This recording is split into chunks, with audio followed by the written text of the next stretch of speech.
expectations. No expectations for any movies. We are here for entertainment. We should always watch movies as entertainment. Have fun and just go back home happily. That's all. Pushpa 2 ಮೂವಿಯ ticket ನಿನ್ನೆ 2,04,87,455 sold out. ಇವತ್ತಿನ ಕತೆ ಏನು? ಕರ್ನಾಟಕದಲ್ಲಿ Pushpa 2 movie flop ಆಗೋದಕ್ಕೆ reason ಏನು? ಪುಷ್ಪ 2 ಮೂವಿಯ ಕತೆ ಏನು ಅನ್ನೋದಷ್ಟೇ ಈ ವಿಡಿಯೋವಿನ ಉದ್ದೇಶ. ಮೈತ್ರಿ ಮೂವಿ ಮೇಕರ್ಸ್ ಪ್ರೊಡಕ್ಷನ್ ಅಡಿಯಲ್ಲಿ ಮತ್ತು ಸುಕುಮಾರ್ ರವರ ಅತ್ಯದ್ಭುತ ಮೂವಿ ಅಂತಾನೆ ಕರಿಬಹುದು ಪುಷ್ಪ 2. ಈ ಪುಷ್ಪ 2 ಮೂವಿಯ ಪೂರ್ತಿ ಸ್ಟೋರಿ ಹೇಳೋದಿಕ್ಕೆ ನನ್ನಿಂದ ಸಾಧ್ಯ ಇಲ್ಲ, ಬಟ್ ಹಿಂಟ್ಗಳನ್ನ ಕೊಡ್ತಾ ಹೋಗ್ತೀನಿ, ನೋಡ್ಕೊಳ್ಳಿ. ಪುಷ್ಪ ದಿ ರೈಸ್ ಅಲ್ಲಿ ಕಂಪ್ಲೀಟ್ ಸ್ಟೋರಿ ಇದ್ದಿದ್ದು ಪುಷ್ಪ ಎನ್ನುವಂತಹ ಒಂದು ರೋಲ್ ಯಾವ ರೀತಿ ಬೆಳೆಯುತ್ತಾನೆ ಅಂತ. ಅಂದ್ರೆ ಪುಷ್ಪ ಬೇಸಿಕಲಿ ಮರದ ಕಳ್ಳ ಸಾಗಾಣಿಕೆಯಲ್ಲಿ ಎಕ್ಸ್ಪರ್ಟ್ ಆಗಿರ್ತಾನೆ. ಆದ್ರೆ ಅವನ ಈ ಕೆಲಸಕ್ಕೆ ಯಾರೂ ಕೂಡ ಜಾಸ್ತಿ ಸಪೋರ್ಟಿವ್ ಆಗಿ ಇರೋದಿಲ್ಲ. ಸೊ ತಾನು ಬೆಳಿಬೇಕು, ದುಡ್ಡು ಮಾಡಬೇಕು ಅಂತ ಜೊತೆಯಲ್ಲಿ ಇರುವವರನ್ನ ಕೊಂದು ತನ್ನ ಆಧಿಪತ್ಯವನ್ನ ಸಾಧಿಸೋದು ಇದರ ಬೇಸಿಕ್ ಕಾನ್ಸೆಪ್ಟ್. ಹಾಗೇನೆ ಪುಷ್ಪನಿಗೆ ಮತ್ತು ಶ್ರೀವಲ್ಲಿಗೆ ಅಂದ್ರೆ ರಶ್ಮಿಕಾ ಮಂದನನಿಗೆ ಒಂದು ಲವ್ ಇರುತ್ತೆ. ಅನದರ್ ಪಾರ್ಟ್ ಒಂದು ಲವ್ ಸ್ಟೋರಿ ಕೂಡ ಇತ್ತು.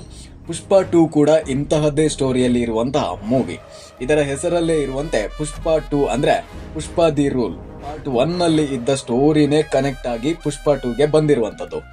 ಪುಷ್ಪ ತನ್ನ ಆಧಿಪತ್ಯ ಸಾಧಿಸಿದ ನಂತರ ಯಾವುದೆಲ್ಲ ಬದಲಾವಣೆಗಳನ್ನ ತಂದ, ಆಕ್ಚುಲ್ ಪುಷ್ಪನಿಗೆ ಇದ್ದ ವೈರಿಗಳು ಏನಾದ್ರು ಅಂತ ಈ ಸ್ಟೋರಿ ಕಂಟಿನ್ಯೂ ಆಗುತ್ತೆ. ಇನ್ನ ಆತ ವಿಲನ್ ಗಳನ್ನ ಹೇಗೆ ಎದುರಿಸ್ತಾನೆ, ಲೀಗಲ್ ಆಗಿ ಬರುವಂತಹ ಪೊಲೀಸ್ನನ್ನ ಹೇಗೆ ಎದುರಿಸ್ತಾನೆ ಅನ್ನೋದಷ್ಟೇ ಈ ಮೂವಿಯಲ್ಲಿ ತೋರಿಸಿದ್ದಾರೆ.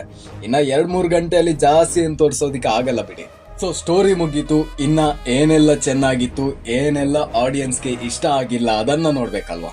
ಇನ್ನ ಎಂಟ್ರಿ ಸೀನ್ ಅಂತೂ ಮಾತಾಡೋ ಹಾಗಿಲ್ಲ, ಮೈಂಡ್ ಬ್ಲೋವಿಂಗ್ ಅಂತಾನೆ ಹೇಳ್ಬೋದು. And BGM back ground music ಕೂಡ ಬಹಳಷ್ಟು ಚೆನ್ನಾಗಿತ್ತು.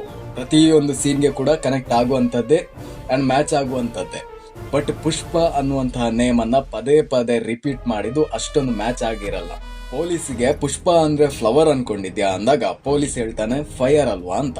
ಆಗ ಅಲ್ಲ, ವೈಲ್ಡ್ ಫೈರ್ ಅಂದಿದ್ದು ಅಷ್ಟೊಂದು ಚೆನ್ನಾಗಿರ್ಲಿಲ್ಲ ಅನ್ಬೋದು. ಇದು ನಮ್ಮ ಅಭಿಪ್ರಾಯ ಅಷ್ಟೇ. ಮುಂದೆ ರೈಟಿಂಗ್ ಬಗ್ಗೆ ಹೇಳಲೇಬೇಕು. Sukumar writing always awesome. So ಇಲ್ಲೂ ಕೂಡ ಹಾಗೆ ಇದೆ. ಸಿನಿಮಾ ಕ್ವಾಲಿಟಿ ಕೂಡ ತುಂಬಾ ಚೆನ್ನಾಗಿ ಬಂದಿದೆ. ವೆಲ್, ಈಗ ಈ ಅನಾಲಿಸಿಸ್ ಅಂಡ್ ಇವರುಗಳ ಬಗ್ಗೆ ಮಾತನಾಡುವ ಟೈಮ್ ಮುಗೀತು. ಈ ಪುಷ್ಪ ಮೂವಿಯ ಬಗ್ಗೆ ಬಹಳಷ್ಟು ಕಾಂಟ್ರವರ್ಸಿಗಳು ಕೂಡ ಇದೆ. ಏನಿದು ಅಂತ ತಿಳ್ಕೊಂಡು ಬರೋಣ ಬನ್ನಿ. ಕಾಂತಾರ ಮೂವಿಯ ಈ ಗುಳಿಗನ ಸೀನ್ ತುಂಬಾನೇ ಹಿಟ್ ಆಗಿತ್ತು. ಅದನ್ನ ಪುಷ್ಪ 2 ನಲ್ಲಿ ಕಾಪಿ ಮಾಡಿದ್ದಾರೆ ಅನ್ನುವಂತಹ ಮಾತು ಬರ್ತಾ ಇದೆ. ಅಲ್ಲು ಅರ್ಜುನ್ ಒಂದು ವಿಶೇಷ ಕಾಸ್ಟ್ಯೂಮ್ ಜೊತೆ ಕುಣಿಯೋದನ್ನ ಜನ ಹೀಗೂ ಅಂತಿದ್ದಾರೆ. ಅದೇ ಉಪೇಂದ್ರ ಲಾಸ್ಟ್ ಇಯರ್ ಒಂದು ಮಾತನ್ನ ಹೇಳಿದ್ರು ಕಬ್ಜಾ ಮೂವಿ ಬಂದಾಗ. ನೋಡ್ರಿ, KGF ತರ ಮೂವಿ ಮಾಡಿಲ್ಲ ಅಂದ್ರೆ ಯಾಕ್ರಿ KGF ತರ ಮೂವಿ ಮಾಡಿಲ್ಲ ಅಂತೀರಾ. ಅದೇ KGF ತರ ಮೂವಿ ಮಾಡಿದ್ರೆ ಏನ್ರಿ KGF ತರ ಮೂವಿ ಮಾಡಿದ್ದೀರಲ್ಲ ಅಂತಾರೆ. ಜನ ಹೇಗೆ ಮೂವಿ ಮಾಡಿದ್ರು ಕೂಡ ಮಾತಾಡ್ತಾರೆ ಅಂತ ಇದರ ಅರ್ಥ ಅಷ್ಟೇ. ಸೊ ನಾನು ಇದನ್ನ ಹೇಳೋದಿಕ್ಕೆ ರೀಸನ್ ಏನು ಅಂದ್ರೆ, ಇನ್ ಕೇಸ್ ಕಾಂತಾರದ ರೀತಿಯಲ್ಲಿ ಸ್ಟೋರಿ ಕ್ಯಾರೆಕ್ಟರ್ ಇದ್ರೆ ಕಾಂತಾರದ ಕಾಪಿ ಅನ್ಬೋದು. ಇಲ್ಲಿ BGM ಬೇರೆನೇ ಇದೆ, ಕ್ಯಾರೆಕ್ಟರ್ ಬೇರೆನೇ ಇದೆ, ಕಾಸ್ಟ್ಯೂಮ್ಸ್ ಗಳು ಬೇರೆನೇ ಇದೆ. ಸೊ ಇದನ್ನ ಕಾಂತಾರದ ಕಾಪಿ ಅಂತ ಹೇಳೋದಿಕ್ಕೆ ಸಾಧ್ಯನೇ ಇಲ್ಲ ಬಿಡಿ. ಸೊ ನನ್ನ ಪ್ರಕಾರ ಇದಂತೂ ಕಾಂತಾರ ಕಾಪಿ ಅಂತೂ ಅಲ್ವೇ ಅಲ್ಲ. ಇನ್ನ ನಾನು ನೋಡಿದ ಒಂದು ವರ್ಸ್ಟ್ ಬಿಹೇವಿಯರ್ ಅಂದ್ರೆ KGF ಕಾಂತಾರ ಬೇರೆ ಬೇರೆ ಭಾಷೆಗಳಲ್ಲಿ ಹಿಟ್ ಅನ್ನ ಕಂಡಿತ್ತು.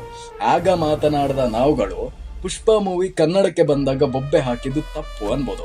ಭಾಷೆ ಯಾವುದೇ ಇರ್ಲಿ ಗುರು, ಬಟ್ ಒಂದು ವಿಚಾರ, ಕಂಪೇರ್ ಮಾಡುವ ಬುದ್ಧಿ ಅವರಿಗೆ ಇದೆ ಅಂದ್ರೆ ಅಪೋಸ್ ಮಾಡಿದ್ದು ತಪ್ಪು ಅಂತ ನಾನು ಹೇಳಲ್ಲ. ಬಟ್ ಒಂದು ಮೂವಿಯಿಂದ ಹಿಡಿದು ಅದರ ಒಂದೊಂದು ಪೋಸ್ಟರ್ಗೂ ಕಷ್ಟಪಡ್ತಾರೆ. ಇಷ್ಟ ಇಲ್ಲ ಅಂದ್ರೆ ನೋಡ್ಬಾರ್ದು, ಇಲ್ಲ ಅಂದ್ರೆ ಇನ್ನೊಬ್ಬರ ಹೊಟ್ಟೆಗೆ ಹೊಡಿಬಾರ್ದು. ಇನ್ನು ಈ ಮೂವಿ ಅಂತೂ ಖಂಡಿತವಾಗ್ಲೂ ಸಕ್ಸಸ್ ಕಂಡೇ ಕಾಣುತ್ತೆ. ಬಟ್ ರಿವ್ಯೂ ಕೊಡೋವಾಗ ನೆಗೆಟಿವ್ ಮಾತ್ರ ಹೇಳ್ಬೇಡಿ, ಅಲ್ಲಿ ಅವರ ಎಫರ್ಟ್ಗೂ ರೇಟಿಂಗ್ಸ್ ಕೊಡಿ. ಇದಿಷ್ಟು ನಮ್ಮ ಕಡೆಯಿಂದ ಮಾಹಿತಿ. ವಿಡಿಯೋ ಇಷ್ಟ ಆಗಿದ್ರೆ ದಯವಿಟ್ಟು ಲೈಕ್ ಮಾಡೋದನ್ನ ಮರಿಬೇಡಿ. ಧನ್ಯವಾದಗಳು.